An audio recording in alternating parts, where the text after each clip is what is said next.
Mekke'nin ileri gelenlerinden biri olan Ümeyye bin Halef, İslam'ın doğuşundan önce Kureyş kabilesinin en güçlü ve zengin tüccarlarından biriydi. O, Beni Cumah kabilesine mensuptu ve büyük bir servete sahipti. Mekke'nin en tanınan liderlerinden biri olarak ticaretteki başarılarıyla bilinir ve halk arasında saygın bir konuma sahipti.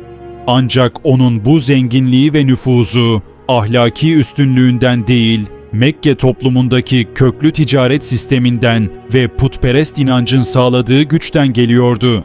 Ümeyye bin Halef, cahiliye dönemi Arap toplumunun en katı putperestlerinden biriydi. Mekke'nin büyük putlarından Lat ve Uzza'ya derin bir bağlılık duyar, onları Mekke'nin koruyucusu olarak görürdü. Onun için inanç sadece ruhani bir mesele değil, aynı zamanda ekonomik bir avantajdı. Zira putperestlik Mekke'de büyük bir ticari sektör oluşturuyordu. Mekke'ye her yıl farklı kabilelerden insanlar hac ibadeti için geliyor, getirilen kurbanlar ve hediyeler tüccarlara büyük kazanç sağlıyordu. Bu nedenle Ümeyye gibi güçlü tüccarlar, putperestliğin devam etmesini ve İslam'ın yayılmasını büyük bir tehdit olarak görüyorlardı. Ümeyye bin Halef'in servetinin büyük bir kısmı köle ticaretine dayanıyordu. O dönemde Mekke'de köleler zengin aileler için hem ekonomik bir kaynak hem de güç gösterisi anlamına geliyordu. Ümeyye, en zalim efendilerden biri olarak bilinir, kölelerine ağır işlerde zorla çalıştırır, en ufak hatalarında bile acımasızca cezalandırırdı. O, Mekke'nin en önemli isimlerinden biri olan Ebu Cehil ile yakın dosttu. İslam'a karşı oluşan düşman cephesinin en güçlü iki isminden biri olan Ebu Cehil, Ümeyye'yi de Müslümanlara karşı kışkırtan kişilerden biriydi. Mekke'de İslam yayılmaya başladığında Ümeyye ve Ebu Cehil, Müslümanları susturmak için her yolu denemeye başladılar. Özellikle de fakir ve köle Müslümanlara yönelik zulümler giderek arttı. Peygamber Efendimiz Hazreti Muhammed sallallahu aleyhi ve sellem, İslam'ı insanlara anlatmaya başladığında Ümeyye bin Halef bu yeni dini hem ticari çıkarları hem de putperest düzenin sarsılması açısından büyük bir tehdit olarak görmeye başladı. Çünkü İslam, Allah'ın birliği inancını getirdiği için putlara tapmayı yasaklıyor ve herkesin eşit olduğunu söylüyordu. Ümeyye gibi kişiler bu düşüncenin toplumda büyük bir değişime yol açacağından korkuyorlardı. İslam kabul görürse köleler ve fakirler de zenginlerle aynı haklara sahip olacak, ticaret dengeleri değişecek ve Mekke'deki aristokrat yapı zayıflayacaktı. Bu nedenle Ümeyye bin Halef, daha ilk günden itibaren Müslümanlara düşmanlık besleyenler arasında yer aldı. İslam, tevhid inancını vurguluyor, putlara tapmayı reddediyor ve toplumdaki sınıfsal ayrımları ortadan kaldırıyordu. Bu, Ümeyye gibi zengin müşrikler için kabul edilemezdi.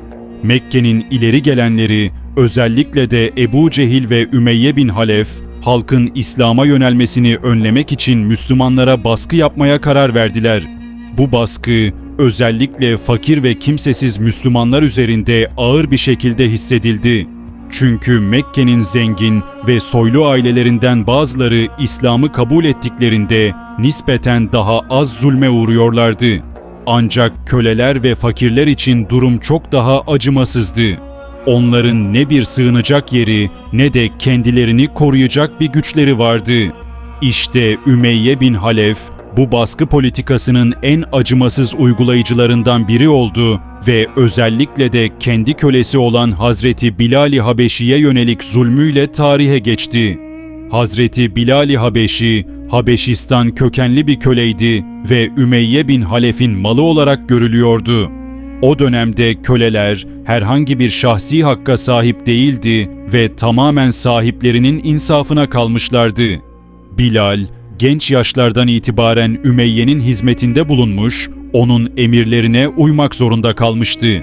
Ancak Hazreti Bilal, İslam'ın mesajını duyduğunda kalbinde büyük bir aydınlanma yaşadı. Peygamber Efendimizin "Bütün insanlar eşittir, üstünlük yalnızca takvadadır" mesajı köleler için bir umut ışığı olmuştu. Bu yeni din, onun gibi toplumun en alt tabakasında yer alan birine değer veriyor, köleliğin doğuştan gelen bir kader olmadığını söylüyordu. Hazreti Bilal, Allah'ın birliğini ve Peygamberimizin hak dinini kabul ettiğini ilan ettiğinde, Ümeyye bin Halef için bu büyük bir şok oldu. O, Bilal'in İslam'a girmesini bir hakaret olarak gördü. Kendi malı saydığı bir kölenin kendi inancına baş kaldırması, Ümeyye'nin kibirini ve gururunu derinden yaralamıştı. Bu yüzden Hazreti Bilal'e ağır işkenceler yapmaya başladı. Ümeyye bin Halef, Hazreti Bilal'i Mekke'nin en sıcak günlerinde kızgın kumların üzerine yatırıyor, göğsüne büyük bir taş koydurarak hareket etmesini engelliyordu. Ümeyye'nin amacı, Hazreti Bilal'in acıya dayanamayarak İslam'dan vazgeçmesi ve putlara geri dönmesiydi. Ancak Hazreti Bilal, bu zulme rağmen Allah tektir, Allah tektir diyerek imanını haykırıyordu. Ümeyye ve diğer müşrikler, Hazreti Bilal'in bu direnişinden daha da öfkelenerek işkencelerini artırdılar. Kimi zaman onu aç ve susuz bırakıyor, bazen de kırbaçla dövüyorlardı. Fakat Hazreti Bilal imanından asla vazgeçmedi. Bu işkenceler sadece Hazreti Bilal'e yönelik değildi. Mekke'nin diğer fakir Müslümanları da benzer zulümlere uğruyordu. Müşrikler, özellikle de Ümeyye bin Halef, kölelerin Müslüman olmasını engellemek için korkutma politikası izliyordu. Ancak bu baskılar Müslümanların imanını daha da güçlendirdi. Hazreti Bilal'in çektiği işkenceler Mekke sokaklarında duyulmaya başlamıştı. Bir gün Hazreti Ebubekir, Hazreti Bilal'in bu çileyi çektiğini duyunca hemen Ümeyye bin Halef'in yanına giderek Bilal'i satmasını teklif etti. Ümeyye, Hazreti Bilal'in ona artık itaat etmeyeceğini ve onun inancını değiştiremeyeceğini anlayınca yüksek bir fiyat karşılığında Hazreti Ebubekir'e sattı. Hazreti Ebubekir Bilal'i özgürlüğüne kavuşturdu ve o günden sonra Hazreti Bilal, Müslümanların saflarında özgür bir birey olarak yer aldı. Bu olay, Mekke'deki köleler için büyük bir umut oldu ve İslam'ın eşitlik mesajının gerçek olduğunu gösterdi. Ancak Ümeyye bin Halef, Bilal'in özgürlüğüne kavuşmasını kişisel bir hakaret olarak algıladı. O günden sonra İslam'a ve Peygamber Efendimiz'e olan düşmanlığı daha da arttı. Müslümanlara karşı baskısını sürdüren Ümeyye, bu dini yok etmek için müşriklerle birlikte hareket etmeye devam etti. Ümeyye bin Halef ve diğer Mekke'nin ileri gelenleri, Müslümanların güçlenmesini engellemek için toplumsal ve ekonomik bir boykot başlattılar. Müslümanlar Şibi Ebi Talib Vadisi'ne sürüldü ve onlarla hiçbir şekilde alışveriş yapılmaması kararı alındı. Bu, Müslümanları açlık ve sefalet içinde bırakmak için planlanmış acımasız bir stratejiydi. Bu dönemde Ümeyye bin Halef, boykota en fazla destek verenlerden biri oldu. O, Müslümanlara hiçbir şekilde yardım edilmemesi gerektiğini savunuyor ve onların tamamen yok edilmesini istiyordu. Ancak Allah'ın yardımıyla Müslümanlar bu zorlu süreci atlattılar. Boykot yıllar sonra sona erdi ve İslam Mekke'de daha fazla güç kazanmaya başladı. Boykotun başarısız olmasının ardından Mekke'de Müslümanlar üzerindeki baskılar artmaya devam etti. Bu süreçte Allah'ın emriyle Müslümanlar Medine'ye hicret ettiler. Peygamber Efendimiz ve sahabeler Mekke'de gördükleri zulümden kurtulmak için Medine'ye göç ettiler ve burada güçlü bir İslam toplumu inşa etmeye başladılar. Bu hicret, Ümeyye bin Halef gibi müşrikleri daha da öfkelendirdi. Onlar, Müslümanların Mekke'den tamamen silinmesini istiyorlardı. Ancak Müslümanlar Medine'de güçlenmeye başlamış ve artık Mekke müşrikleri için bir tehdit haline gelmişlerdi. Ümeyye bin Halef, başlangıçta Müslümanlara doğrudan savaş açma fikrine sıcak bakmıyordu.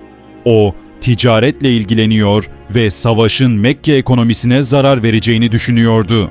Ancak Ebu Cehil gibi müşrik liderler, Müslümanların tamamen yok edilmesi gerektiğini savunarak Ümeyye'yi de savaşa katılmaya zorladılar. Mekke müşrikleri Suriye'ye gönderdikleri büyük bir ticaret kervanının Müslümanlar tarafından ele geçirilme ihtimaline karşı harekete geçtiler. Bu kervan Kureyş'in en büyük ticaret kervanlarından biriydi ve Müslümanlar için büyük bir ekonomik darbe anlamına geliyordu. Ebu Süfyan kervanı kurtarmayı başardı ancak Mekke müşrikleri bu bahaneyle Müslümanlarla savaşmaya karar verdiler. Ebu Cehil'in önderliğinde 1000 kişilik bir ordu hazırlandı ve Müslümanların üzerine yürümek için yola çıkıldı. Ancak Ümeyye bin Halef başlangıçta savaşa katılmak istemedi. O, Müslümanların galip gelebileceğinden korkuyordu. Özellikle de Bedir'e doğru yola çıkmadan önce Mekke'nin bilinen falcılarından birinin bu savaşta öldürüleceksin demesi Ümeyye'yi daha da endişelendirdi. Fakat Ebu Cehil onun korkaklıkla suçlanmasını istemiyordu. Bu yüzden Ümeyye'yi alaycı bir şekilde aşağılayarak "Sen bu kadar güçlü bir adamken savaştan kaçacak mısın?" diyerek onu savaş meydanına çekti. Ümeyye bin Halef, Mekke'nin ileri gelenlerinden biri olduğu için halkın gözünde küçük düşmek istemedi ve Bedir'e doğru yola çıkmak zorunda kaldı. Bedir Savaşı, İslam'ın ilk büyük meydan muharebesi ve Mekke müşrikleriyle Müslümanlar arasındaki dönüm noktasıydı. Müşrik ordusu 1000 kişilik bir kuvvete sahipti. Ancak Müslümanlar sadece 313 kişiydi. Sayıca üstün olan müşrikler, savaşın kolay bir zaferle sonuçlanacağını düşünüyorlardı. Fakat Allah'ın yardımı ve Peygamber Efendimiz Hazreti Muhammed sallallahu aleyhi ve sellemin önderliği ile Müslümanlar, tarihin en önemli zaferlerinden birini kazandılar. Müşrik ordusu kısa sürede dağıldı ve kaçmaya başladı. Bedir Savaşı'nda müşriklerin liderlerinden Ebu Cehil, Utbe bin Rebiya, Şeybe bin Rebiya ve diğer pek çok önemli isim öldürüldü. Bu panik içinde Ümeyye bin Halef de kaçmaya çalıştı. Savaş sona yaklaşırken kaçış yolları arayan Ümeyye bin Halef, esir düşmemek için farklı bir yol denedi. O sırada eski bir dostu olan Abdurrahman bin Avf'ın yanına geldi. Abdurrahman bin Avf Müslüman olmuştu. Ancak Ümeyye onunla geçmişten tanıştığı için kendisini kurtarmasını istedi. Abdurrahman bin Avf, Ümeyye'yi esir alarak Müslümanların yanına götürmeye çalışıyordu. Çünkü Peygamber Efendimiz, müşriklerin bazı liderlerinin esir alınmasını ve fidye karşılığında serbest bırakılmasını istemişti. Ancak bu esnada Hazreti Bilal, Ümeyye'yi fark etti. Hazreti Bilal, yüksek sesle haykırarak Müslümanlara seslendi. "Bu Ümeyye bin Halef'tir. Bu, Allah ve Resulünün en azılı düşmanıdır. Onu bırakmayın." Bunu duyan Müslümanlar Ümeyye'nin etrafını sardılar. Ümeyye bin Halef panikle bağırmaya başladı. Abdurrahman bin Avf'a kendisini koruması için yalvardı. Ancak Hazreti Bilal, "Ya Ümeyye ya ben, biri yaşarsa diğeri ölecek," diyerek kararlılığını ortaya koydu. Ümeyye bin Halef, daha önce Hazreti Bilal'e sayısız işkence yapmış ve onu bir hiç olarak görmüştü. Ama şimdi karşısında kendisinden güçlü ve özgür bir Bilal vardı. Hazreti Bilal ve diğer Müslümanlar onu kılıçlarıyla etkisiz hale getirdiler. Ümeyye bin Halef, Bedir Savaşı'nda öldürülen en önemli müşrik liderlerinden biri oldu. O, yıllarca zulmettiği Müslümanların elinde helak oldu. Bedir Savaşı sadece Müslümanlar için büyük bir zafer değil, aynı zamanda Mekke'nin en zalim adamlarının yok olduğu bir dönüm noktasıydı. Ümeyye bin Halef'in ölümüyle birlikte Mekke'nin en güçlü tüccarlarından biri ortadan kalktı. Ancak onun adı zulüm ve kibirle anıldı. O, servetini ve gücünü Müslümanları ezmek için kullanmış, ancak sonunda Allah'ın adaletinden kaçamamıştı.